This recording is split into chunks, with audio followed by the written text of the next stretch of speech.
what you have, hold fast, that no man take thy crown. That no man take thy crown. I pray nobody will take your crown.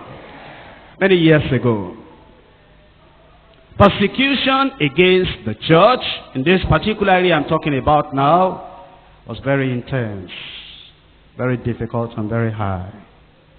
And there were these people that were Christians. And he decided that they were going to kill them, but not by shooting them. They were going to kill them by making them die slowly. And you see, that kind of death is very, very painful. If somebody is shot, within a few minutes, the fellow is gone. But this one came with torture because of its being gradual. They put a terrible block, and you know, this kind of block, maybe you have not seen that kind over here. There was a particular place I was ministering. And because they used that hall for what they call skating. And then they put solid ice on the ground. And the ice will look like just the ground where you are now, very, very solid. But because of the meetings we were having, they had to put planks of wood on the solid ice, so that people can, still sit down, and they put their legs on the solid plank. But then there was somebody that tripped on that ice on the ground. That is in a part that was not covered. And he broke his knee. I mean, it's solid ice, but very, very cold. So, this persecution of these 40 people, they put them in this particular ice, not covered, very cold. And as they just put them there, what will happen is that they will just die away like that. And they put soldiers so that they cannot run away. Soldiers on guard with their guns. So that those people will just stay there until they are freezed to death, frozen to death. And so, these 40 people there, when they first got there because of the persecution, they were holding on, and they said they were not going to give up. And eventually one of them freezed to death. Then the next one died. Then the next one died. Then the next one died. Eventually 39 died, remaining one. Do you know it's difficult to stand alone? Do you know that when there's no encouragement and when there's no fellowship, where you don't hear the word of God like this, do you know, you'll think that you are the only one going through what you are going through. It's difficult to stand alone. So this other fellow began to wonder that before life is frozen out of me, maybe I should change my decision. And eventually, one of these soldiers there, he had been looking at what was going on. Sometimes God opens the eyes of unbelievers.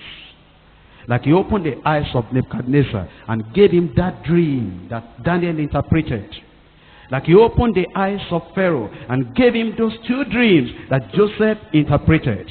Like he opened the eyes of the wife of Pilate and gave her that dream that he eventually said, don't do anything with that innocent man. He opened the eyes of this soldier carrying the gun and watching over these people that were dying one by one. And he saw that these people, immediately they die, the crown will be put on them, and then they fly away. He was saying, what? Glorious death? So, this last one, when he was alone, and the cold was much, and the hunger was much, and the loneliness was much, and everything was so terrible, and all these other 39 people, they have died. He was looking at their bodies like this, not knowing where they had gone. He told those soldiers, he said, I give up. I can't continue again. I can't endure again.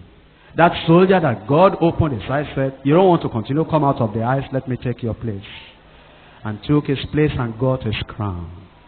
Hold fast what you have, that no man will take your crown.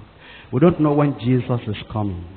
Maybe we've gone, you see, sometimes you are traveling 100 miles and you have traveled 99 miles, it remains only 1 mile.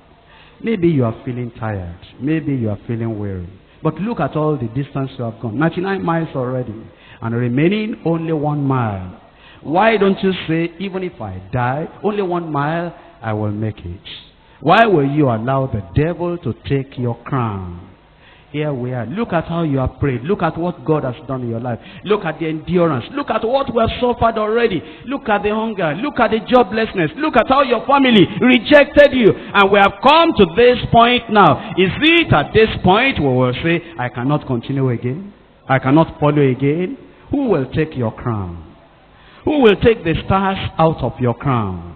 Where do you want to spend eternity? How do you want to end your Christian journey? You have borne the cross to this point. Can you not bear the cross for the little space that remains? You have been a conqueror up to this point. Can't you remain a conqueror for the little time that remains, so that nobody will take your crown? I pray nobody will take your crown.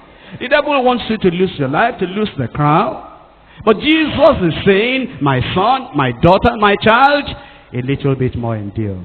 A little bit more endure. A little bit more endure. We shall soon be home. Let's rise up and pray.